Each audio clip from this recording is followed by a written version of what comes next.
வணக்கம். நம்ம டெய்லியும் banking and SSC point of வியூல 5 கொஸ்டின்ஸ் கரண்ட் அஃபேர்ஸ்ல இருந்து பார்க்குறோம்.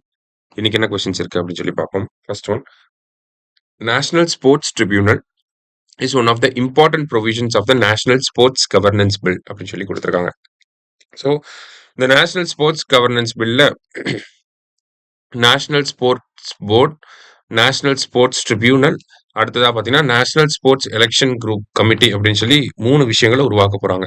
ஸோ அதில் ஒன்று தான் இந்த நேஷனல் ஸ்போர்ட்ஸ் ட்ரிபியூனல் அப்படிங்கிறது. சரியா? அதுக்கு வந்து சிவில் கோர்ட்டோட பவர்ஸ் இருக்கும் அப்படின்னு சொல்லியிருக்காங்க. It will have powers of a civil court அப்படின்னு சொல்லியிருக்காங்க. அதுவுமே கரெக்ட் தான். போத் கரெக்ட் அப்படிங்கிறது தான் கரெக்ட் ஆன்சர். அடுத்தது, choose the correct statements. Presidential and vice presidential elections act 1952, presidential and vice presidential election rules 1974 அப்படின்னு சொல்லி கொடுத்துருக்காங்க. ரெண்டுமே நமக்கு கரெக்ட் தான். வைஸ் பிரசிடென்ட் எலெக்ஷன் நடக்க போகுது இல்லையா? ஸோ அந்த ஒரு பேக்ரவுண்ட்ல அது ரிலேட்டடா இருக்கக்கூடிய லெஜிஸ்லேஷன்ஸை நம்ம பார்க்குறோம். சரியா? போத் கரெக்ட் அப்படிங்கிறது தான் கரெக்ட் ஆன்சர். அடுத்தது, இந்தியாஸ் ரேங்க் இன் ஹென்லி பாஸ்போர்ட் இண்டெக்ஸ் அப்படின்னு சொல்லி கேட்டிருக்காங்க.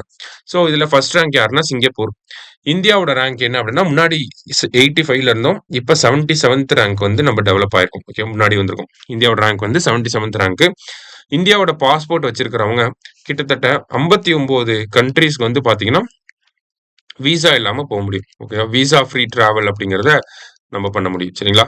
இந்தியாவோட பாஸ்போர்ட் வச்சிருக்கிறவங்க கிட்டத்தட்ட 59 நாடுகளுக்கு விசா இல்லாம போக முடியும். அதை பேஸ் பண்ணி தான் நமக்கு ரேங்கிங்ஸ் கொடுக்குறாங்க. ஸோ இந்தியா 77th ரேங்க்ல இருக்கு. சரியா? அடுத்தது, Ajay Seth has been appointed as the chairperson of அப்படின்னு சொல்லி கேட்டிருக்காங்க.